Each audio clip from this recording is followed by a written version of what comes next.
আসসালামু আলাইকুম। আশা করি সবাই ভালো আছেন।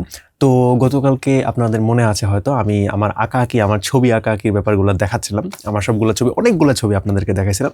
তো এতগুলা ছবি ছিল এবং এত কথা বলছি আমি যে আসলে পার্ট 1 দিয়া বা একটা ভিডিও দিয়ে সেই জিনিসটা আসলে কুলানো যায় নাই। So here I am with part 2, ঠিক আছে? আজকে আমি আপনাদেরকে বলছিলাম যে 3 ক্যাটাগরির ছবি দেখাবো। একটা হচ্ছে গিয়ে আমার এখানে একটা খুব বড় একটা ছবি আছে, লাইক এইটা। এই জিনিসটা আমি দেখাবো। এখানে অনেক কিছু বলার মতো জিনিস আছে। এরপরে আমার বাস আর্ট নামের একটা আর্ট আছে, একটা খাতা আছে, ওইটা আমি আপনাকে দেখাবো। এটা আপনার খুব ভালো লাগবে, কারণ এই কনসেপ্টটা একটু নতুন, আপনি হয়তো কখনোই শোনেন নাই। আপনি যদি চারুকালু কলাতেও পড়াশোনা করেন, আপনার জন্য হয়তো হয়তো এই জিনিসটা একটু নতুন হতে পারে, আপনি ট্রাই করতে পারেন পরবর্তীতে। এরপরে আমার প্র্যাকটিক্যাল যেই স্কুল লাইফে যেই বা কলেজ লাইফে যেই প্র্যাকটিক্যালগুলো ছিল, ওই জিনিসগুলো, ওই ছবিগুলো আমি আপনাদেরকে দেখাবো। সো ওইটা দেখানোর মতো কিছু নেই, লাইক আপনারাও এই জিনিসটা করছেন যখন কলেজে পড়ছেন, স্কুলে পড়ছেন। সো বাট বাকি দুইটা আপনার পছন্দ হতে পারে। বাই দ্য ওয়ে, আমি হচ্ছি নাইমুল ইসলাম। এই চ্যানেলের মধ্যে আমি আনস্ক্রিপ্টেড, আনএডিটেড ভিডিও বানাই। যদি আপনার পছন্দ হয় তাহলে আপনি দেখতে পারেন, অন্যান্য ভিডিওগুলো সার্চ করতে পারেন। আমি জানি কি বলবো ভাবছিলাম শুরুতে। হ্যাঁ, আমি আরেকটা জিনিস বলে রাখি, আমি কিন্তু মোটেও কোনো চিত্রশিল্পী না। এই জিনিসটা আপনাদেরকে মনে করায় দেই, পার্ট 1 এর মধ্যে বলছিলাম। আমি জাস্ট, আপনি যেমন ছবি আঁকেন স্কুলের মধ্যে, কলেজের মধ্যে, ইউনিভার্সিটির মধ্যে, আপনি যেমন ছবি আঁকতেন আমিও তেমন ছবি আঁকতাম। ক্লাসের মধ্যে একাডেমিক যে ছবিগুলো আঁকতাম আমিও তেমনই আঁকতাম। জাস্ট আমি এক ধাপ আগায় গিয়া আমি জাস্ট গল্প তৈরি করার চেষ্টা করতাম, যার কারণে আমার একটা নতুন শখ তৈরি হয়ে গেছিল ছবি আঁকার। সেই শখ থেকে, সেই গল্প তৈরি করার অনুপ্রেরণায় আমি অনেক কিছু করছি, যেই জিনিসগুলো আমি গত পার্টে, এই পার্টে দেখাইছি। That's it. চলো শুরু করি। আচ্ছা, গতকালকে যেখান থেকে শুরু করছি, বাস আর্ট থেকে শুরু করি। বাস আর্ট, এটা সম্পর্কে আমার কি কিছু বলে নেওয়া উচিত? অবশ্যই বলে নেওয়া উচিত। শোনেন, বাস আর্ট জিনিসটা কি এটা যদি আপনাকে একটু বলি। এই কনসেপ্টটা আমি পাইছিলাম হচ্ছে, আমি যখন কলেজে যাওয়া আসা করতাম, আমার কলেজের মধ্যে আপনার 15 মিনিটের মতো, হ্যাঁ 15 থেকে 20 মিনিটের মতো আমাকে বাসের মধ্যে থাকতে হতো। তো ওই বাসের মধ্যে থেকে আমি কি করব? আমাকে তো কিছু করতে হবে, তাই না? আমি অনেক সময় গল্পের বই পড়তাম, বন্ধুদের সাথে আড্ডা মারতাম, আশেপাশের দিকে তাকায় থাকতাম, দেখতাম বিভিন্ন জিনিস কী আছে না আছে। তো এর ভিতরে আমি যেহেতু ছবি আঁকাআঁকি করতাম টুকটাক, আমি ভাবলাম বাসের মধ্যে ছবি আঁকলে কেমন হয়, যেহেতু 15 মিনিট আছে। এখন কথা হচ্ছে, এই 15 মিনিটের মধ্যে বাসের মধ্যে যেই মুহূর্তে আমি ছবি আঁকা শুরু করেছিলাম, লোকাল বাসের মধ্যে কিন্তু অনেক ভাইব্রেশন হয়, মানে যখন বাসটা চলে তখন কিন্তু অনেক কাঁপে। তো ওই আমি কাগজের মধ্যে কলমটা নড়ানোর পরে দেখি আমার হাত কাঁপতে কাঁপতে শেষ, বুঝছেন? তো এই কাঁপাকাঁপিতে তো ড্রয়িং করা যায় না, নাকি যায়? তো এইটা ভেবে আমি পরবর্তীতে এই ভাইব্রেশনের মধ্যে কাঁপতে কাঁপতে পুরো ছবি, এক একটা ড্রয়িং, এক একটা গল্প ফোটানোর চেষ্টা করছি। তো ওই ঘিজিবিজি, এটা অনেকটা স্ক্রিবেল আর্টের মতো, কিন্তু আসলে স্ক্রিবেল আর্ট না। স্ক্রিবেল আর্ট মানে হচ্ছে ঘিজিবিজি করে আপনি একটা জায়গাতে বসে বসে আঁকবেন।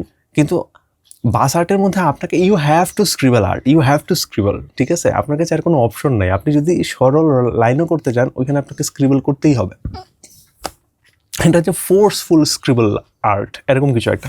তো চলেন দেখাই। আচ্ছা, বাই দ্য ওয়ে, এটা কিন্তু স্ক্রিবল আর্ট মানে বাসের মধ্যে করে নেই। এটা আমি বাসের বাইরে কোনো একটা জায়গাতে আঁকছিলাম, ক্লাসরুমের মধ্যে হয়তো। খুব বেশি ভালো হয় নাই, আমি আগেও বলছি আমি মোটো ভালো কোনো চিত্রশিল্পী না। আমি অ্যাবস্ট্রাক্ট আঁকতে ভালো লাগে, যেমন এটাও কিন্তু কমপ্লিটলি অ্যাবস্ট্রাক্ট। তো আমার অ্যাবস্ট্রাক্ট আঁকতে ভালো লাগে, এগুলো ভালো লাগে না। এই যে দেখেন, এগুলো ছিল একদম শুরুর দিকের আঁকিবুকি বা স্ক্রিবলিং। জাস্ট কলমটা ঠেকাইছি আর দেখি, আরে বাপরে, ভাইব্রেট হইতে হইতে হইতে হইতে এরকম। এরপর থেকে আমি গল্পের মধ্যে চলে গেছি। এই যে এটা একটা গল্প, যে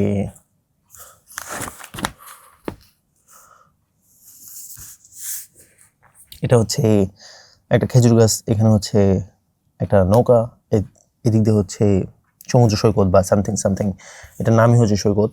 আর এখানে হচ্ছে আরেকটা ছবি, এখানে দেখা যাচ্ছে হচ্ছে মানে কি দেখা যাচ্ছে এখানে, লাইক পুরোটা হচ্ছে সমুদ্র, আর এই জায়গাটার মধ্যে হচ্ছে একটা দ্বীপ। এখানে হচ্ছে পাহাড়, আর এই জায়গার মধ্যে সমুদ্রের মধ্যে ভাসতেছে এরকম একটা লাকড়ি, লাকড়ি না মানে গাছের কাণ্ড, ঠিক আছে। এটা ছিল এই গল্প, এটার নাম ছিল দ্বীপ। এরপরে ফাইন দিস ওয়ান, এটা আমার খুব পছন্দের একটা ছবি, কারণ এই ছবিটা আমি আঁকছি হচ্ছে মানে যখন আঁকতেছিলাম তখন আশেপাশের মানুষ আমাকে প্রথমবার মানে নোটিস করা শুরু করছে যে আমি কিছু একটা তো করতেছি, এবং আমার আশেপাশে আমার কলেজের স্টুডেন্টরাও ছিল কিছু স্টুডেন্ট। তো ওরা যখন আমি কমপ্লিট করে ফেলছি তখন ওরা আমাকে বলছে যে এই দেখি দেখি কেমন কি করছো তুমি। তো আমার তখন খুব ভালো লাগছে। আর এটাও কিন্তু একটা পরীক্ষার প্রশ্ন মেবি, ঠিক আছে, পরীক্ষার খাতা মানে হ্যাঁ রাইট, এটা একটা পরীক্ষার প্রশ্ন, maybe I don't know, maybe ইংরেজি বা মেবি আই ডোন্ট নো, কোনো একটা পরীক্ষার প্রশ্ন তো এটা বটে, আইসিটির প্রশ্ন হতে পারে। তো এইখানে হচ্ছে গিয়ে এটা হচ্ছে একটা চাঁদ, আর এটা হচ্ছে একটা জঙ্গল, জঙ্গলের রাস্তা। যদিও এখানে আমি রাতের ভাইবটা দিতে পারি নাই, আর এইখানে রাতের ভাইব দিতে গিয়ে পুরা একদম কালামানিক করে ফেলছি, পুরাটাই ডার্ক করে ফেলছি। আই ডোন্ট নো রাতের ভাইব কীভাবে ফুটায়। এটার নাম দিয়েছি মরাবন, মানে এখানে গাছ আছে কিন্তু গাছের কোনো পাতা নাই, এর জন্য এটার নাম রাখছি মরাবন। আর এই ছবিটার নাম রাখছি আমি পথ, ঠিক আছে, রাতের দিকে। হিমু যদি এখানে আসতো তাহলে খুব ভালো লাগতো, ঠিক আছে, মানে হিমু এই ধরনের পথ অবশ্যই খুব এনজয় করবে। ওকে ওকে। আর এই ছবিটার মধ্যে লোকাল মানুষজন একটু পরপর বাসের মধ্যে উকি দিয়ে দিয়ে তাকাইতেছিল। So attention is really valuable thing, like স্বর্ণর থেকেও অ্যাটেনশনটা বেশি মূল্যবান আমার কাছে মনে হয়, যদি আপনি অ্যাটেনশনকে ইউটিলাইজ করতে পারেন। আচ্ছা, এটা হচ্ছে জাস্ট র্যান্ডম একটা জিনিস, মাথার মধ্যে কোনো কিছু ছিল না, এটা এঁকে ফেলছি। এই জায়গার মধ্যে হয়তো কোনো একটা ঝাউ গাছ বা কিছু একটা, এই জায়গাতে হচ্ছে দুই রাস্তার মোড়টা হ্যাঁ হাঁকি পাঙ্কি করে এই জায়গাতে মিলাই ফেলছি। এই জায়গাতে কিছু তার গাছ, আর এটা হচ্ছে ম্যাগ। এই সিনটা I don't know, maybe kung fu পান্ডার কোনো একটা সিন থেকে আমার মাথার মধ্যে আসছে, যে জায়গার মধ্যে পো তার মাস্টার ইয়ার সাথে দেখা করে, এরকম কিছু একটা, মানে আমার কোথা থেকে ওইখান থেকে হয়তো মাথায় আসছে। বাট এটা কেমন লাগছে আপনার? এটার কোনো নাম দেয়নি কারণ আমি খুব অলস হয়ে গেছি নামকরণের জন্য। চাঁদ, মেঘ, গাছ, এখানে এইটা।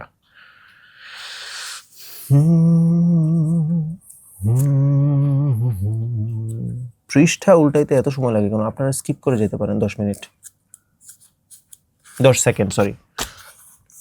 আচ্ছা, এইটা হচ্ছে ফুটাইতে পারতেছে না, এটা আসলে একটা দৃশ্য আঁকার চেষ্টা করছিলাম, আমাদের রাস্তার সাইডেরই একটা দৃশ্য। কারণ আমাদের একটা মানে বাস দিয়ে যখন আসি, বাস স্ট্যান্ডের একটা জায়গাতে একটা বাস স্ট্যান্ডের সাইড দিয়ে কাঠ বিক্রি করে, ঠিক আছে, কিন্তু আমি সেই কাঠ বিক্রি করার এরকম জিনিসটা বানাইতে গিয়ে দেখি এটা অনেকটা সমুদ্র সৈকতের মতো হয়ে গেছে। তো তখন আমি ভাবলাম যে এই জায়গাতে গাছ টাছ দিয়ে এই জায়গাতে নদী সমুদ্র আইকা দিই, এটা সমুদ্র সৈকতই হয়ে যাক, আমার আর ওই বাস স্ট্যান্ড টাকার দরকার নেই, কারণ ওইখানে আরও বেশি টাফ হয়ে যেতেছিল। আর আমি করতেছিলাম আলসামি, আমি খুব অলসা।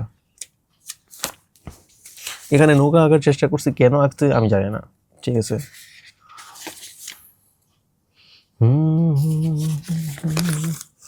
আর এখানে জাস্ট মানে আচ্ছা বাই দ্য ওয়ে, এখানে হয়তো খেয়াল করতে পারতেছেন এখানে কোনো স্ক্রিবল জিনিস কম হয়েছে, কিন্তু এখানে সরল রেখা অনেক আসতেছে, ঠিক আছে, অনেক সরল রেখা আসতেছে বাসের মধ্যে। এই স্ক্রিবলিংয়ের মধ্যে তো ভাইব্রেশনের মধ্যে সরল রেখা আমি কোত্থেকে পাইছি?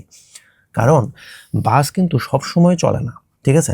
আমরা যখন আসতেছিলাম 15 মিনিটের দূরত্বে দুইটা বাস স্ট্যান্ড ছিল, 5 মিনিট পর পর দুইটা বাস স্ট্যান্ড ছিল, ওই বাস স্ট্যান্ডের মধ্যে কিছুক্ষণ থামতো, যখন থামছে তখনই আমি এই জিনিসগুলো করে ফেলছি, কারণ যখন থামছে তখন ভাইব্রেশন কম, তখন আমার হাতের কন্ট্রোল ভালো, তো ওই কন্ট্রোলের ভেতরে এই জিনিসগুলো করে ফেলছি, এই সরল রেখাগুলো করে ফেলছি, আর বাকি সময় এইগুলো করছি।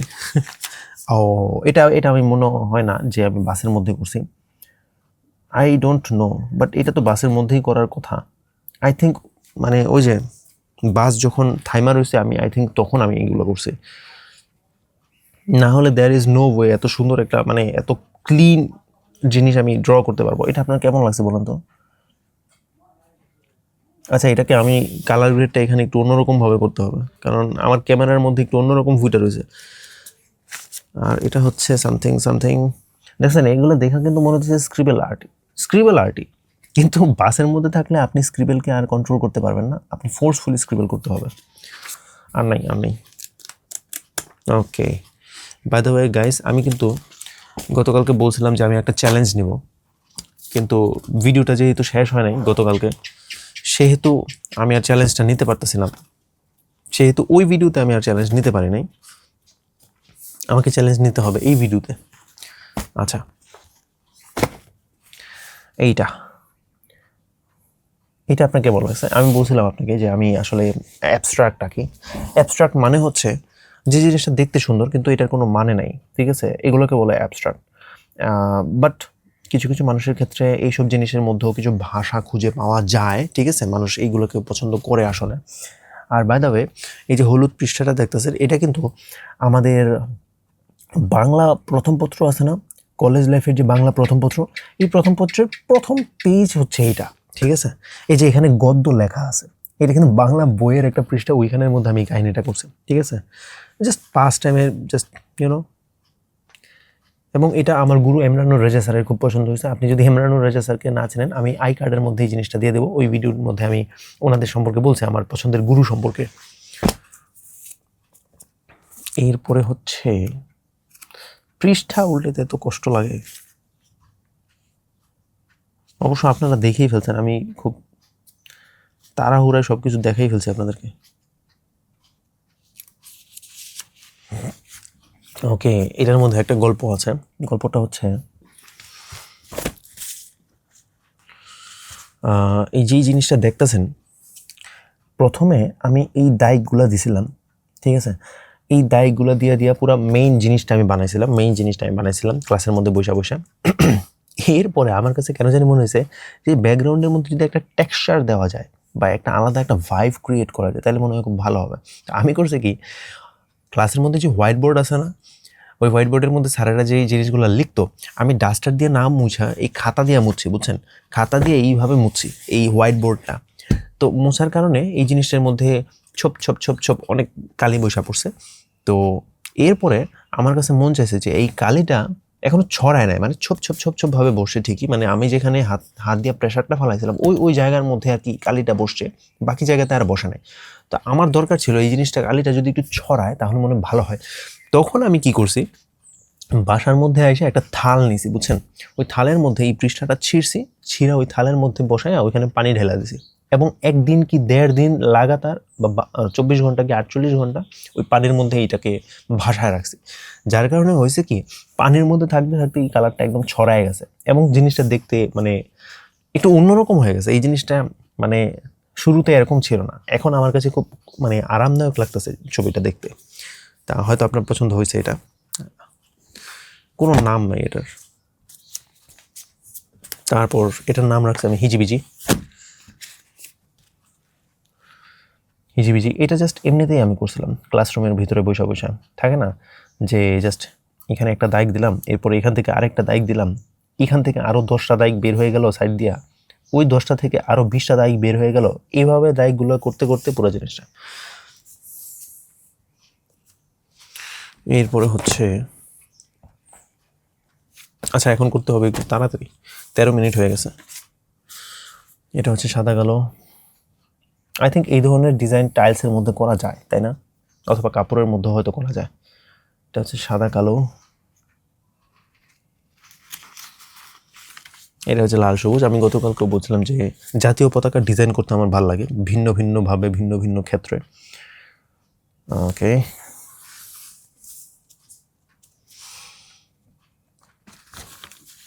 এটাও অনেকটা জাতীয় পতাকাকে সাদৃশ্যে রাখাই।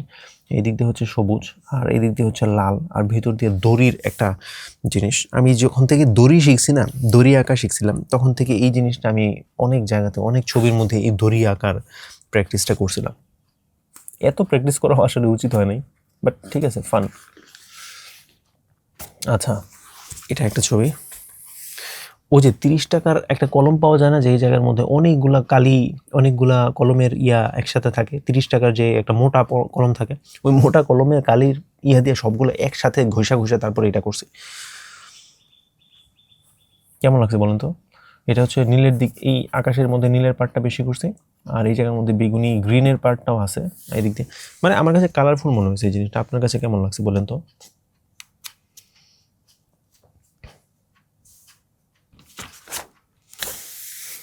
আমার টিচার এই জায়গাতে বলছিল যে তোমরা ক্লাসের জন্য দেয়ালের মধ্যে টাঙাবো, এর জন্য কোনো কিছু করে নিয়ে আইসো। আমি এই জিনিসটা করে নিয়ে আসছিলাম, কিন্তু আমার থেকেও ভালো আরেকজন করে নিয়ে আসছিল, তার কারণে ওরটা সিলেক্ট হয়েছে, আমারটাও সিলেক্ট হয়েছিল। উনি বলছে যে দেয়ালের মধ্যে টাঙায় ফেলো, কিন্তু আমি আর টাঙাইনি, আমি নিয়ে যা পড়ছি।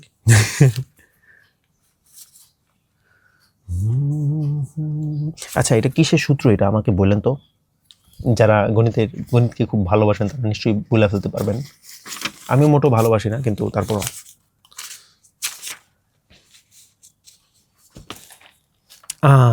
দিস ওয়ান সবচেয়ে প্রেশিয়াস ছবি। এই ছবির মধ্যে আলাদা একটা গল্প আছে গাইস, মনোযোগ দিয়ে শোনেন। আপনি তো জানেন যে আমি জল রং দিয়ে ছবি আঁকতাম, প্রথম পার্টের মধ্যে আমি আপনাকে দেখাইছি।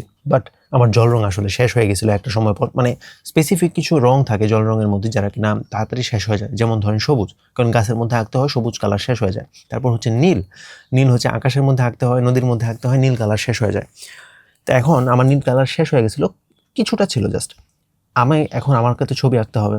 আমি করছি কি, আমার বাসার মধ্যে লোশন ছিল, আমি লোশনের কৌটার মধ্যে লোশন নিয়ে সেটার মধ্যে একটুখানি কালার মিশায়, তারপর সেইখানে কালারগুলো মিশায় মিক্স করে তারপর এই ছবিটা আঁকছি।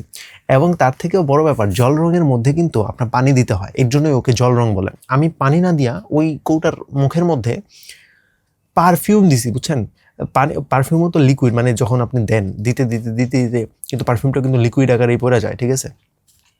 তখন মানে যখন আমি ব্রাশ স্ট্রোক করতেছিলাম, এবং ব্রাশ স্ট্রোক এমনি এমনি করি নাই, মানে আয়নার মধ্যে লাগায়া তারপরে করছি। আয়নার মধ্যে বলতে আমি যদি সহজভাবে আপনাকে একটু বুঝাই, এই যে এই আয়নাটার মধ্যে আমার এখানে একটা ম্যাগনেট আছে, বুঝছেন? তা আমি করছি কি, ধরেন এই জায়গার মধ্যে, হ্যাঁ, এইভাবে রাইখা পুরা ইয়াটা এই জায়গার মধ্যে ছিল, এবং এই জায়গার মধ্যে আমি ব্রাশ স্ট্রোক দিয়ে ইয়াটা করছিলাম, ছবিটা আঁকছিলাম।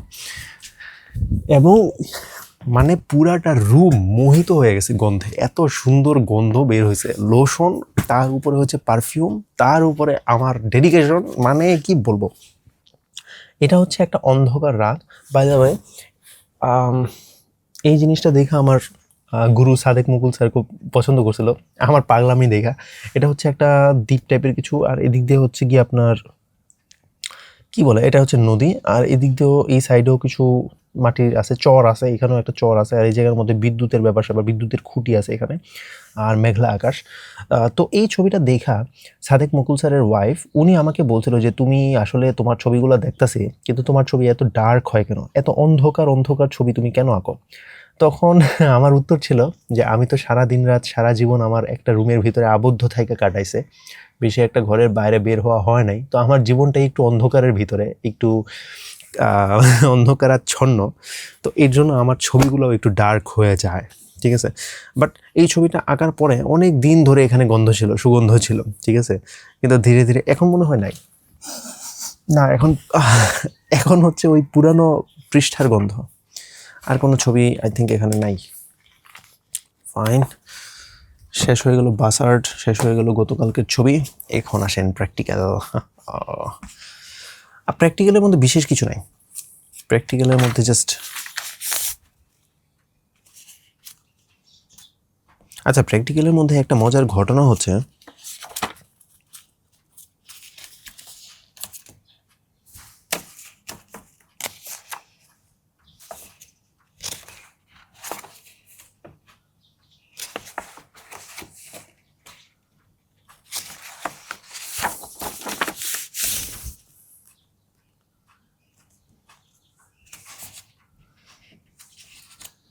ভাই আসলে একটু স্কিপ করেন, ওকে?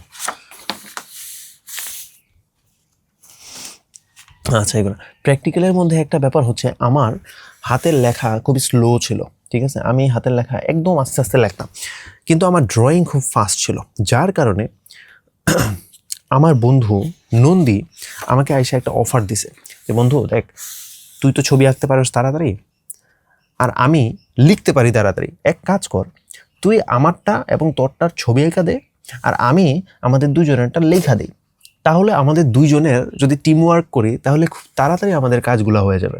এবং যেই কথা সেই কাজ, নন্দী আমার সবগুলা ছবি, মানে সরি, আমাদের দুইজনের ছবি, আমার এবং নন্দীর সবগুলা ছবি আমি আঁকছি, এবং আমাদের দুজনের যত লেখা আছে সেই সমস্ত লেখালেখি নন্দী করছে।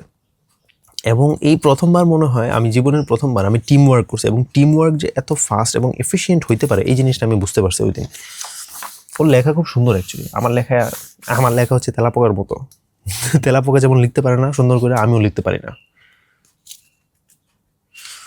ওকে ওকে ওকে 20 মিনিট হয়ে গেছে ভিডিওর। মানে এটা দেখানোর মতো কিছু আসলে নাই, বাট কারণ আপনারাও কোনো না কোনো সময় করছেন। আর বাই দ্য ওয়ে এই ছবিগুলো কিন্তু আহামরি সুন্দর যে এরকম বলা যায় না আই থিঙ্ক, বাট আমরা মনে রাখেন আমরা কিন্তু প্র্যাকটিক্যাল করছি একদম লাস্ট টাইমে। আপনারাও হয়তো লাস্ট টাইমেই করেন, সারা বছর কিছু করি না, লাস্ট টাইমের মধ্যে এসে তাড়াহুড়া, ওই তাড়াহুড়ার মধ্যেই এতটুকু কইরা করে শেষ করছে। এবং আমার তো 2বার করতে হয়েছে, একটা হচ্ছে নন্দীর জন্য, একটা হচ্ছে আমার জন্য। নন্দীর হাতের লেখা খুব সুন্দর আছে, নন্দীর এই স্মৃতিগুলা আমার কাছে আছে।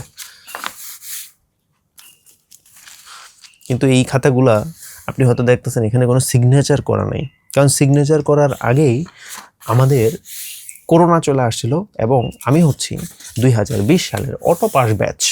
টেনটানা। কমেন্ট বক্সে আপনি আমাকে কিছু বাণী লেখা যাবেন যে আমার জীবনটা তো ধ্বংস হয়ে গেল, কি করব এই জীবন রেখে। অটো পাস ব্যাচ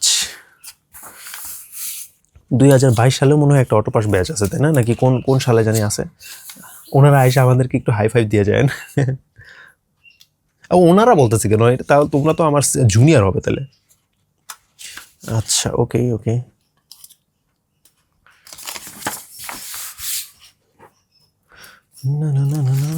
আসলে আমি এই ছবিগুলো কেন দেখাইতেছি, কারণ এই ছবিগুলো দেখানোর কোনো কারণ ছিল না, কারণ এগুলো কিন্তু মানে সব প্র্যাকটিক্যাল বইয়ের মধ্যে মানে শত শত মানুষজন করে, ঠিক আছে, এখানে ইউনিক কোনো কিছুই নেই, এখানে কোনো গল্প নাই, কোনো কিছু নেই। বাট এই প্র্যাকটিক্যাল খাতাগুলো আসলে আমি বিক্রি করে ফেলবো, কারণ এগুলোই করে স্টুডেন্টরা, কিন্তু মানে পরবর্তীতে বিক্রি করেই ফেলে। তো বিক্রি করার আগে আমি জাস্ট এই জিনিসগুলো একটু মানে ক্যাপচার করে রাখতে চাচ্ছি, যে এটাও তো আমার ঘন্টার পর ঘন্টা সময় লাগছে, তাই না? এরকম তো না যে আমি জাস্ট হুট করে হয়ে গেছে এটা। এই সময়ের মূল্যায়নটা যাতে করি সের জন্য আমি জাস্ট রেকর্ড করে রাখতেছি, এটা আমার স্মৃতি হিসেবে থাকলো একটা ভিডিও ইউটিউবের মধ্যে।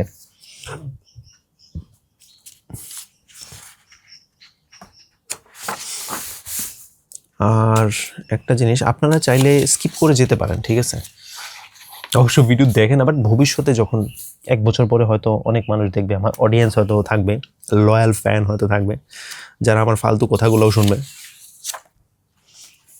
সব তো ফালতু কথাই বলি এখানে, কাজের কথা তো কিছুই বলতেছি না। ওকে এটা শেষ। এটা ছিল আই থিঙ্ক উদ্ভিদ বিজ্ঞান, এখন আসলো প্রাণী বিজ্ঞান। 23 মিনিট হয়ে গেছে। আমি সাধারণত প্রাণীর ছবি টবি আঁকি না, আই অ্যাভয়েড, বাট যেহেতু এগুলো প্র্যাকটিক্যাল খাতা এবং না আঁকলে নাম্বার পাবো না, সেহেতু আমাদেরকে এগুলো আঁকতেই হতো, ঠিক আছে। কারণ প্রাণীবিজ্ঞানের মধ্যে আপনার 20টার মধ্যে 10টাই হচ্ছে, 20টার মধ্যে 15টাই হচ্ছে প্রাণীর ছবি, তো আমাকে পাশ করার জন্য প্রাণীর ছবি আঁকতেই হবে।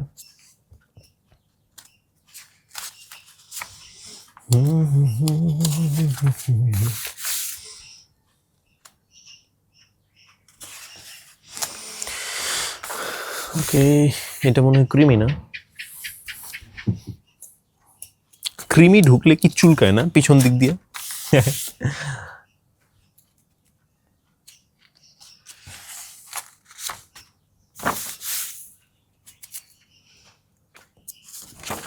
আচ্ছা আপনারা হয়তো দেখতে পারতেছেন যে এই হাইড্রাটা এইটা কেন, আমি খুব সুন্দর একটা বড় একটা হাইড্রা আঁকছিলাম আমার জন্য, ওই ছবিটা নন্দী নিয়ে গেছে। আমি ঠিক আছে ফাইন, ওর হয়তো পছন্দ হয়েছে, একদম পুরো 1 পেজ লাগায় তারপর আমি হাইড্রা আঁকছিলাম সুন্দর করে খুব, ওইটা নিয়ে গেছে ও।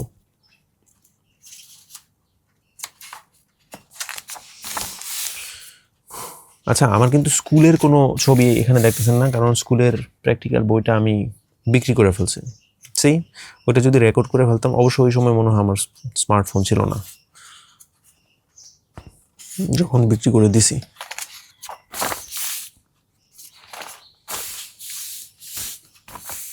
জঘন্য একটা মাছ আছে।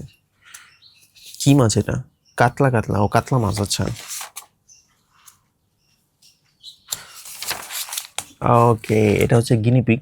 বাই দ্য ওয়ে, আমি গিনিপিগ আঁকার চেষ্টা করছি ঠিকই, এটা ছিল আমার মানে এটা এবং এর পরবর্তী ছবিটা হচ্ছে আমার মোস্ট রিয়েলিস্টিক পিকচার এভার, প্রাণীর ছবি এভার। এখন কথা হচ্ছে এই জায়গাতে দেখেন গিনিপিগের পাটা কিন্তু এরকম হবে না, কিন্তু বইয়ের মধ্যে এরকমই ছিল, আমি সেটাকেই পোর্ট্রে করার চেষ্টা করছিলাম। ঠিক আছে, আলো ছায়ার খুব ভালো করে খেয়াল রাখার চেষ্টা করছি এই ছবির মধ্যে। এবং এইটা হচ্ছে ওমা, এইটা আবার কোত্থেকে আসে? এটা হচ্ছে একটা স্নেল। আমি এটার কথা বলতেছিলাম না, আমি এর পরের ছবিটার কথা বলতেছি যেটা কিনা খুব রিয়েলিস্টিক হয়েছে। এইটা ঘাস ফড়িং। এই জিনিসটা ভালো করে ক্যাপচার করতে হবে, অনেক কষ্ট করে আমি এই ছবিটা আঁকছিলাম। মনে হয় প্রায় 5 থেকে 6 ঘন্টা লাগছিল ছবিটা কমপ্লিট করতে। কেমন লাগতেছে আপনার বলেন তো ঘাস ফড়িং? এবং আলো ছায়া খুব ভালো করে মেনটেন করার চেষ্টা করছি এটা। আমি একটু দীর্ঘক্ষণ ধরে এই জিনিসটা ক্যাপচার করতে চাই, আপনারা কিছু মাইন্ড করেন না, কারণ এটা আমার স্মৃতি হিসেবে থাকবে। এই ভিডিওগুলো অ্যাকচুয়ালি আমি আমার জন্যই করি, এরপরে হচ্ছে আপনারা যারা পছন্দ করেন তাদের জন্য। সো আমি আশা করি আপনারা মাইন্ড করবেন না যদি আমি নিজে থেকে একটু সময় নিয়ে নেই। ওকে, ওয়াও। আমি নিজের ছবি নিজে ওয়াও বলে না, বাট আমার ছবিগুলো আসলে আমার সন্তানের মতো। আপনার সন্তানকে যখন আপনি সাজাবেন, গোছাবেন, সুন্দর সুন্দর কাপড় পরাবেন বা সুন্দর করে গড়ে তুলবেন, তখন আপনি নিশ্চয়ই নিজে থেকে বাহ মাশাল্লাহ কি সুন্দর, এরকম কথা নিশ্চয়ই আপনি বলেন। তো আমার ছবিগুলো আমার সন্তানের মতো, যেখানে আমি অনেক কাজ করছি, অনেক এফোর্ট দিছি। যদিও আমার ছবি অত সুন্দর না এটা। আচ্ছা বাই দ্য ওয়ে, এই ছবিটা হয়তো আপনি সুন্দর বলবেন, কিন্তু এই ছবিটা কিন্তু আমার অরিজিনাল কোনো ছবি না। ঠিক আছে, তো এটা বলতে গেলে একটা কপি ছবি। তো এই জায়গার মধ্যে সুন্দর হয়েছে হয়তো, ঠিক আছে ফাইন, বাট আমার অরিজিনাল ছবিকে যদি আপনি বলেন যে সুন্দর, তাহলে তখন আমি বেশি খুশি হব, আরও বেশি খুশি হব।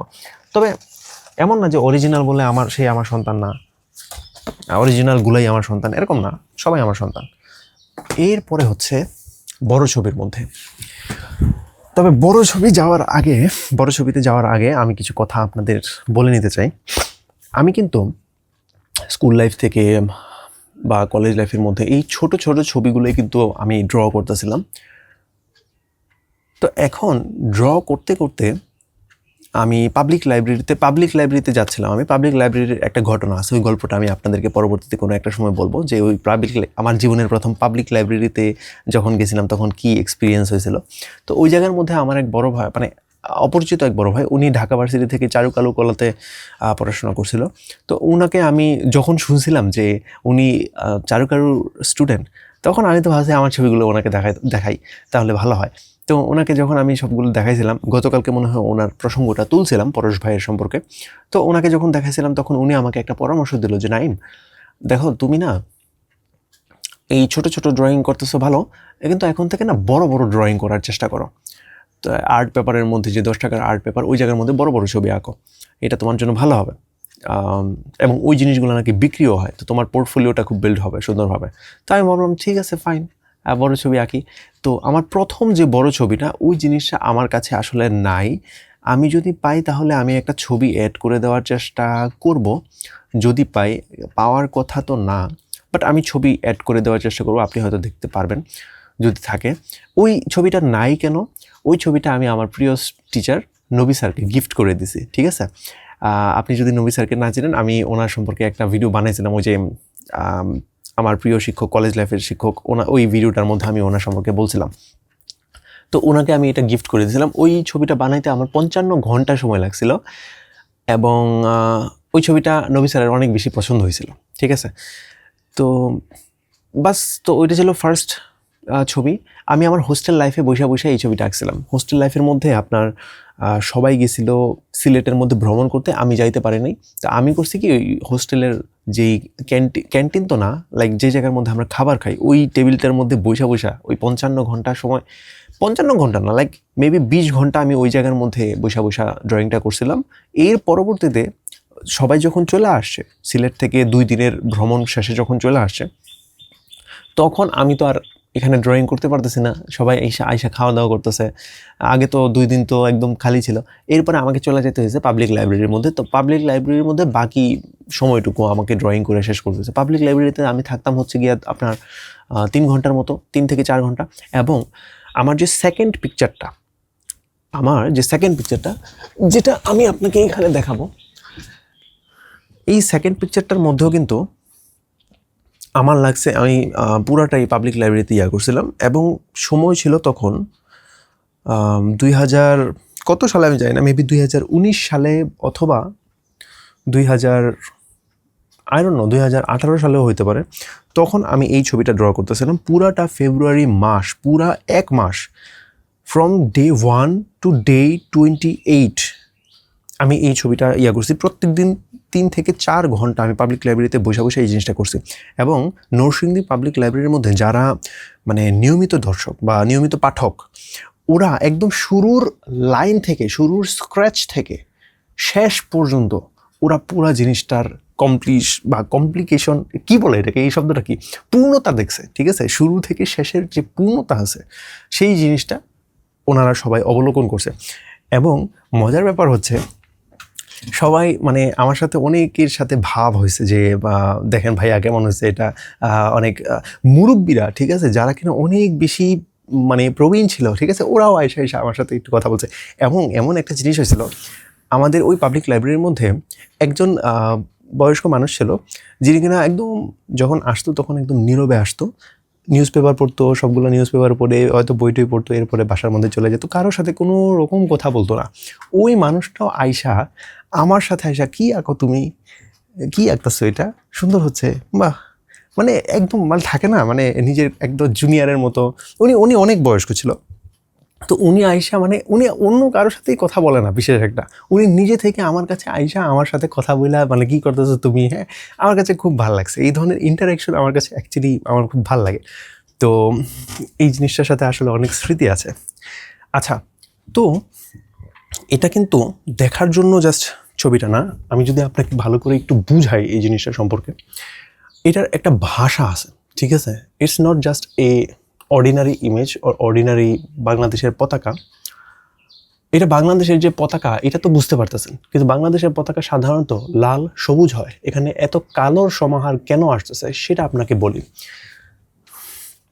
এবং এই জায়গার মধ্যে অনেকগুলো শব্দ দেখতেছেন, এই শব্দ সম্পর্কেও আমি আপনাকে ব্যাখ্যা করব। প্রথমত, যেহেতু ভাষার মাস ছিল, আমি 16ই ডিসেম্বরের মধ্যে সূর্যটা উঠছিল, এবং উঠার পরে আমরা মানে থাকে না, বাংলাদেশ স্বাধীন হয়েছে, বিজয় দিবস হয়েছে এটা, হ্যাঁ। তো এর পরবর্তীতে আমরা ভাষাও তো পাইছি, তাই না। এখানে স্বর থেকে শুরু করে স্বরে রসি দীর্ঘি সব কিছু মিলে একদম চন্দ্রবিন্দু পর্যন্ত আছে। পুরা স্বরবর্ণ ব্যঞ্জনবর্ণ পুরাটা আমি এখানে কভার করছি। এবং এই জায়গার মধ্যে মানে স্পেসিফিক কোনো প্যাটার্ন না, লাইক আমি এই জায়গার মধ্যে মানে পুরা জিনিসটা লাইনগুলা এইভাবে জাস্ট গেছে আর কি, এইভাবে করতে করতে আর কি পুরা জিনিসটার নাম্বার হয়ে গেছে। এবং এই জায়গার মধ্যে বলতে গেলে প্রত্যেকটা অক্ষর আসলে ইন্ডিভিজুয়াল, বাট কিছু কিছু অক্ষর আছে, যেমন ধরেন মা, এই জায়গার মধ্যে আমি ময়ের সাথে একটা আকার যুক্ত করে দিছি, এইভাবে হয়েছে। আর এই জায়গার মধ্যে আছে ভয়, ঠিক আছে, আর অন্তস্থ একসাথে হয়ে গেছে। তারপরে এই জায়গার মধ্যে ডর তো না, এটা অন্যরকম, আমি এমনিতেই ভাবতেছিলাম। এই জায়গার মধ্যে হচ্ছে কি আরেকটা অক্ষর লাশ। আর যদি কোনো কিছু আপনি এখানে পান, তাহলে আপনি আমাকে কমেন্ট বক্সে জানান যে আমি এই জায়গাতে নতুন একটা ওয়ার্ড পাইছি। আচ্ছা, তো এখন আপনি ভাবতে পারেন যে এই জায়গার মধ্যে মাকড়সার জালের মতো এই জিনিসটা কেন দিচ্ছি, বা এই জায়গার মধ্যে এত ঘিজিবিজি জিনিস কেন আসতেছে।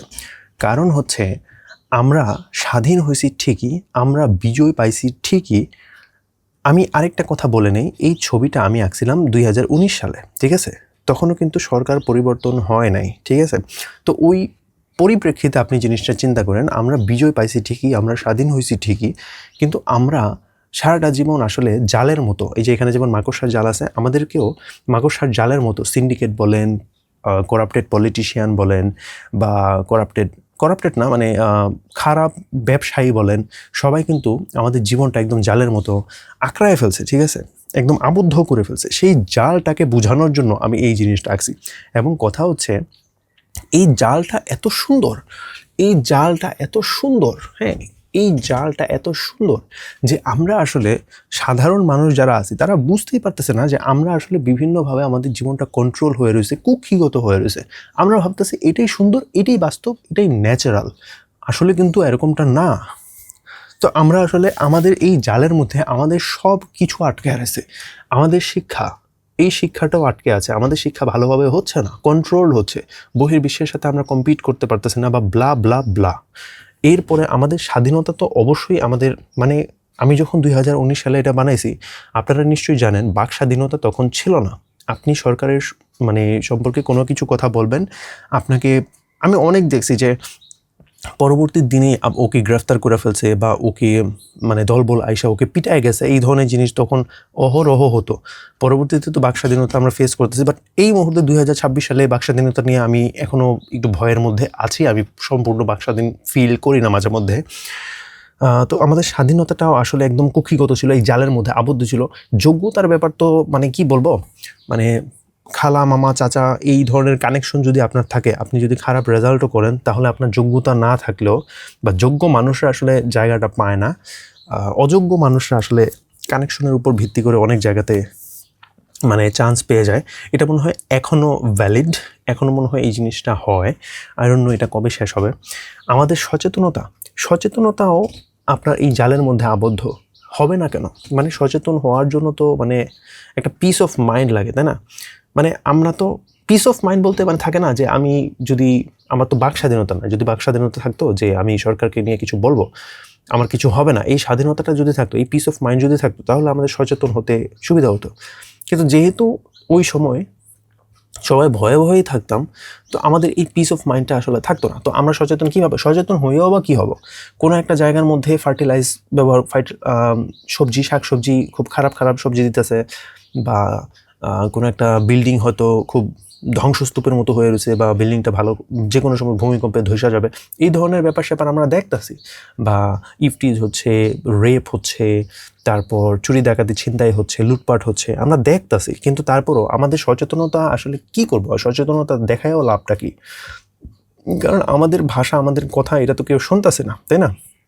তো সেই সচেতনতা এবং আমাদের যে দেশপ্রেম, ঠিক আছে, এই সব জিনিসই আসলে জালের মধ্যে বন্দী হয়ে রয়েছে। দেশপ্রেম মানে এই করাপ্টেড এই জালের ভিতরে, এই কুক্ষিগত জায়গার মধ্যে এইসব জিনিসের আসলে কি ভ্যালু বলেন? সবগুলোই তো মানে মানে কি বলে, সবগুলোই আসলে বন্দি হয়ে আছে।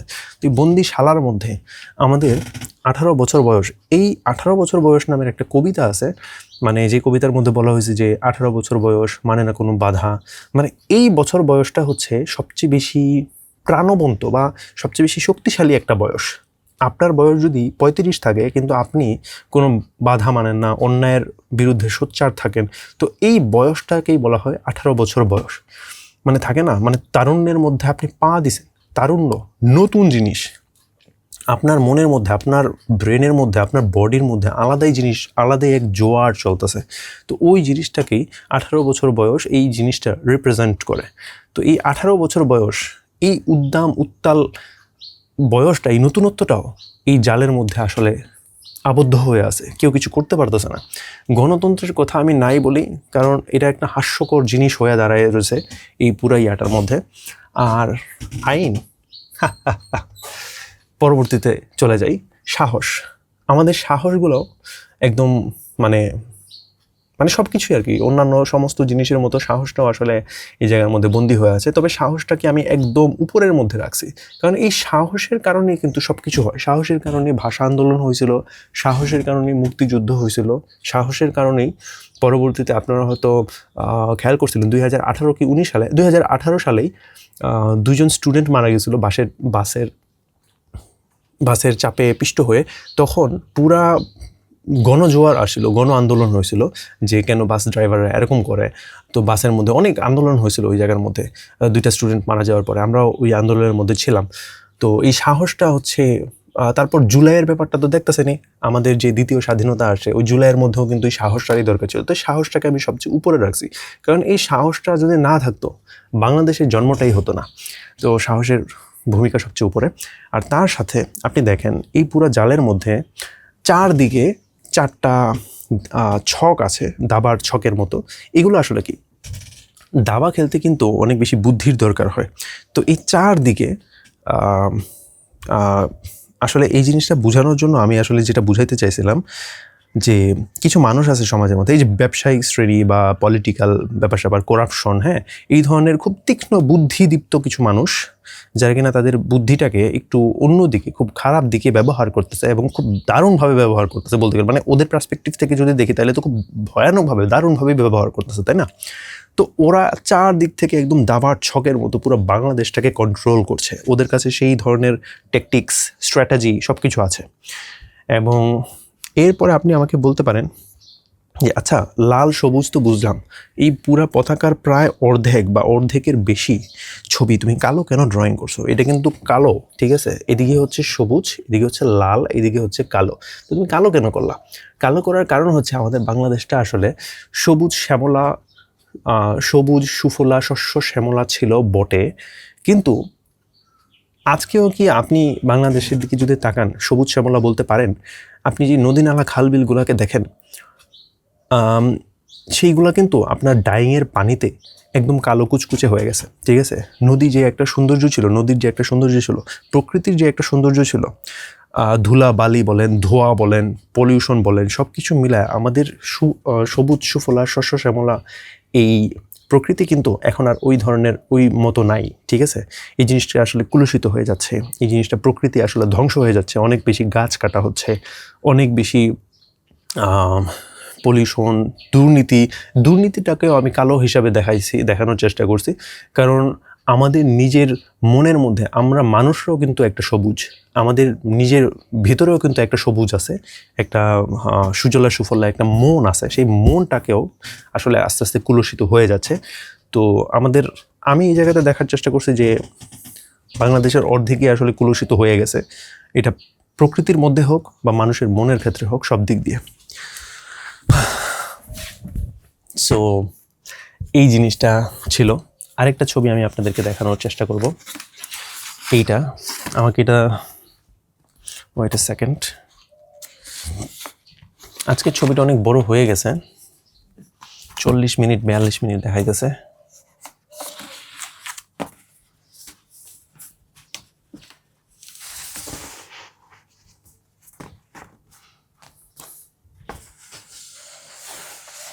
আরে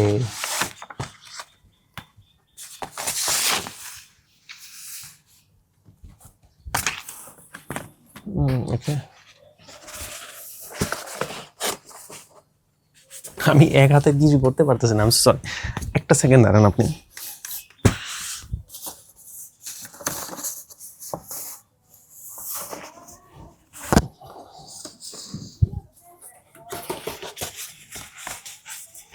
আমি যেটা বলছিলাম, আমি যখন পাথর আঁকা এবং দড়ি আঁকা শিখছিলাম তখন আমি জাস্ট ওই পাথর আর দড়ি আঁকতেছিলাম, এত বেশি প্র্যাকটিস করার আসলে দরকার ছিল না, বাট আঁকছি আর কি। এটা আপনার কেমন লাগছে বলুন তো?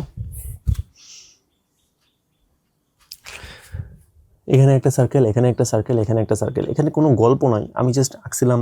হয়তো এটা কার্পেটের জন্য বা থাকে না একটা শখ, আমি যদি কোনো ছবি বিক্রি করতে পারি, লাইক এটা যদি কোনো কার্পেট বা টাইলসের মধ্যে হয়তো একটা প্যাটার্ন হইতে পারে, এই ধরনের চিন্তা ভাবনা করে আমি এটা বানাইছিলাম। পাথরগুলো দেখেন তো, পাথরগুলো আপনার কেমন লাগছে? পাথরটা আমি ওই প্রথমবার আর কি শিখছিলাম, এটা এই জিনিসটাই মনে হয় আমি প্রথমবার আঁকছিলাম। লাইক খাতার মধ্যে ছোট ছোট যে পাথর দেখছিলেন সেটা তো ছিলই, সেটা আরও পরে আঁকছিলাম, এটাই আঁকছিলাম প্রথম। এটা রেইনবো কালারের কিছু একটা করার চেষ্টা করছিলাম, রেইনবো কালার দিয়ে। বাই দ্য ওয়ে, এই পুরা ছবিটা কিন্তু কলম দিয়ে আঁকা হয়েছে। আপনি কিন্তু ভাবেন না যে এখানে আমি পেন্সিল বা রং পেন্সিলের ব্যবহার করছি, পুরাটা জিনিস কলম দিয়ে আঁকা। এইগুলোও, এটাও একটা চাকতি, এটাও একটা সার্কেলের মতো, এবং এটা হচ্ছে সবচেয়ে বড় সার্কেল যেখানে আমি দড়ির একটা ডিজাইন আঁকার চেষ্টা করছি।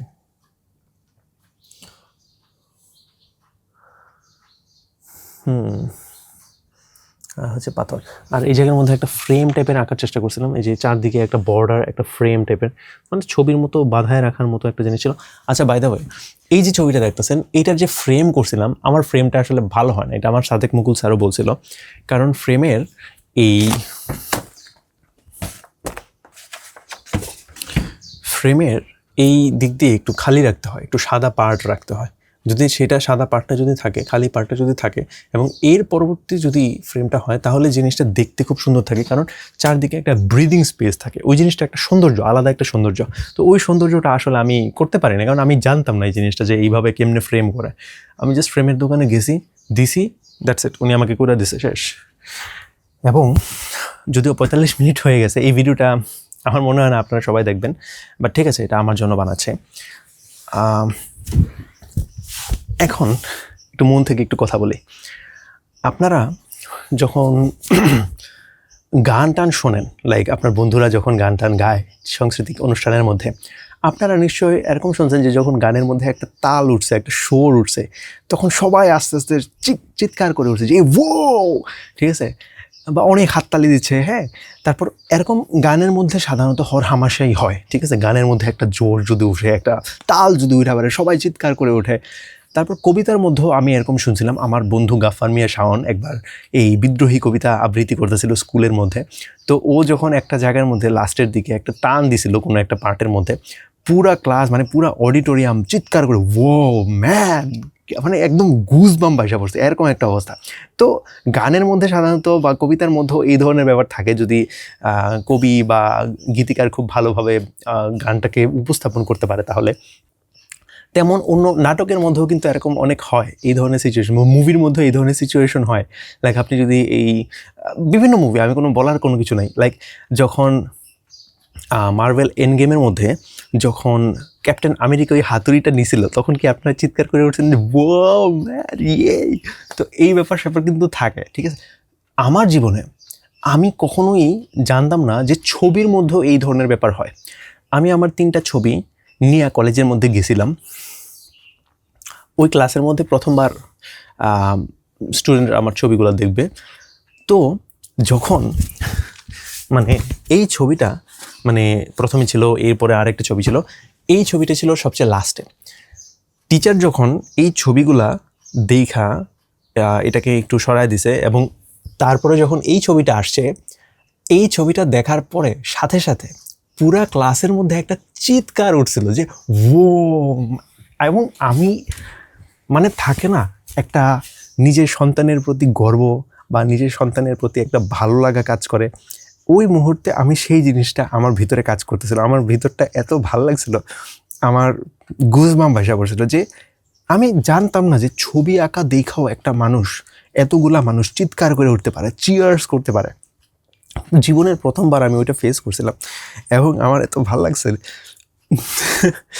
মানে কি বলবো, মানে আপনার সন্তান যখন বড় হয়ে যায় বা আপনার সন্তান যখন একটা পর্যায়ে পৌঁছায় যায়, তখন মানুষও যেমন বলে আরে তুমি তো মিয়া এই ব্যাটার বাপ হইলা, তোমার ছেলে তো খুব ভালো কিছু করতেছে, এই করতেছে, হ্যান করতেছে, ত্যান করতেছে। তো আমার এই ছবিটা আসলে এরকম ছিল যে আমার সন্তান যাকে দেখে আসলে এতগুলো মানুষ এতটুকু পছন্দ করলো, যার গল্পটাও আসলে অনেক মানুষ পছন্দ করছে, আমার টিচাররাও পছন্দ করছে যে না ঠিক আছে, তুই বেশ ভালো একটা গল্প ফুটাইছস। তো আপনারা আমাকে প্লিজ বলবেন যে এই লাস্টের পার্টের মধ্যে ভিডিও যদিও বড় হয়েছে, বাট প্লিজ প্লিজ প্লিজ আপনারা আমাকে একটু কমেন্টে জানায়েন আপনার কোন ছবিটা ভালো লাগছে বা কোনটা কেমন লাগছে। এটা আই ডোন্ট নো, আমার মনে হয় না এই মাসে বা দ্বিতীয় মাসে তৃতীয় মাসে আমার ইউটিউব চ্যানেলের মধ্যে এমনিতে অডিয়েন্স খুবই কম এই মুহূর্তে, যেহেতু চ্যানেলটা নতুন।